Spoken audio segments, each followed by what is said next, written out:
নমস্কার বন্ধুরা, খিদে সাথীতে আপনাদের সবাইকে স্বাগত। আজকে বানাবো তেল লাইলন টিকা। তো প্রথমেই লাইলন টিকা মাছটা ভালোভাবে কেটে ধুয়ে নুন হলুদ মাখিয়ে নিয়েছি। এবার মাছগুলোকে বেশ ভালো করে লাল লাল করে ভাজবো।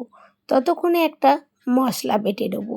দেখুন এখানে সব গোটা মশলা নিয়েছি।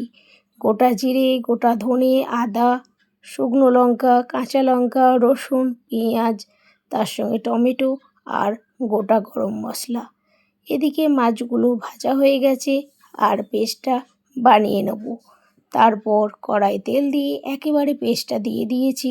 দেওয়ার পর পরিমাণ মতো নুন আর হলুদ দিয়ে দিলাম। দিয়ে বেশ ভালোভাবে কষিয়ে নিতে হবে। এই গোটা মশলার রান্নার স্বাদটাই আলাদা। আপনারা মিক্সিতে যদি না বেটে শিলপাটায় বাটতে পারেন, সেটা তো আরও দুর্ধর্ষ খেতে লাগে।